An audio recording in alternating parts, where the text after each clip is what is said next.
This week, the NASCAR Cup Series heads to the Iowa Speedway for the inaugural Cup Series race at this track. This track has an interesting repave where only the bottom two lanes in the corners are freshly paved. Most believe this race will be a snooze fest as it'll be single file, but we'll see. In this video, I'm going to give you guys 5 drivers that I think that can win, as well as looking at some other drivers that I think will exceed expectations, and of course, we're going to look at some bets that I like to try and win some money. The first driver that I like this week is Christopher Bell. Bell is a 2-time winner this year, winning at both Phoenix and Charlotte. He has 9 top 10s with the next-gen car on short tracks, including a win at Martinsville back in 2022. Phoenix isn't considered a short track, but drives like one, and he has a win there this year like I mentioned. Bell has 2 wins at Iowa in the Xfinity Series and 4 top 5s in 5 races there in that series. I think that he can win on Sunday. If he qualifies well and can stay up front, watch out for the 20 on Sunday. Next up is Joey Logano. Anytime we come to a new track for the first time, we have to consider Joey Logano to win. He has won most inaugural race events for the Cup Series in recent memory, including Bristol Dirt and Gateway. He has a win on a short track this year with North Wilkesboro, and I think this race may play out the same way with the repave. Logano has 9 top 10s with the next-gen car on short tracks. He hasn't had the year that most of us expected, but I think he can get it done on Sunday and get his first points-paying win of 2024. Moving to the next driver on my list, I have Brad Keselowski. Brad finally ended his winless streak this season with a win at Darlington. He has 5 top 10 finishes in the next-gen car on short tracks. Brad won the inaugural Xfinity Series race at Iowa back in 2009, and it would be a wild story if he can win the inaugural Cup Series race as well here. He has 2 other wins at this track in the Xfinity Series, making his total 3 altogether. He knows how to win here, and I think he can punch through for another victory this year.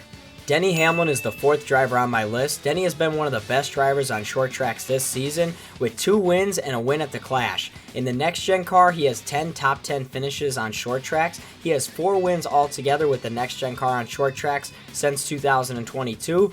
He also has the most laps led on short tracks with the next-gen car. I expect him to continue his domination on short tracks and just all around this season. Watch out for Denny Hamlin on Sunday night. The final driver that I like to win on Sunday is Chris Buescher. Buescher has 7 top 10 finishes on short tracks with the next-gen car. He also has 2 wins on short tracks since 2022. The racing gods have been cruel to Chris Buescher these last few races, but I really think he is due for a win. Usually when one RFK car runs well, the other one does too. I like Keselowski and I like Buescher as well. Buescher also has 1 win at Iowa in the Xfinity Series, so he has previously won at this track, so I would keep an eye on the 17.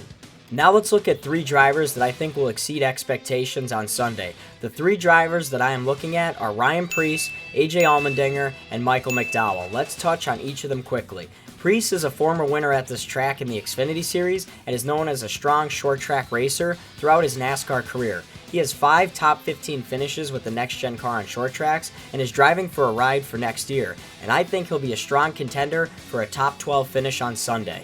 Next up, AJ Allmendinger. I like AJ on Sunday simply because he's getting extra practice on track with the Xfinity Series race and the Xfinity Series practice as well.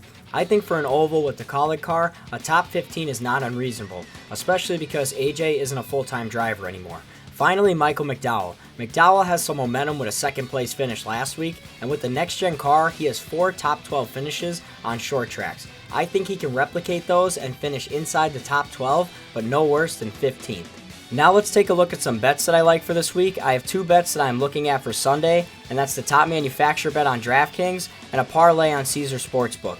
Let's take a peek at those right now. For the top manufacturer bet, I have top Chevy as Ross Chastain and top Toyota as Denny Hamlin. I'm really big on Denny Hamlin because of his short track success this season, and Ross Chastain being top Chevy is a pretty good value play because if Hendrick doesn't run well, Ross Chastain is probably the next best Chevy.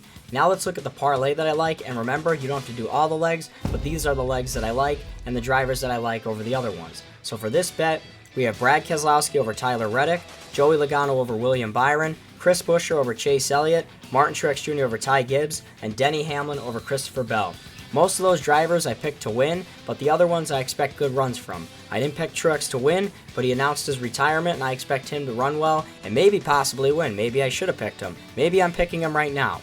But let me know what you guys think down in the comments. Who do you think is going to win this race? Do you like my picks? Do you think of anybody else? What do you think of the bets? What do you think of the drivers and their expectations that I have set for the 3 of them that I did? Let me know. I appreciate you guys for watching, and I will see you in the next video.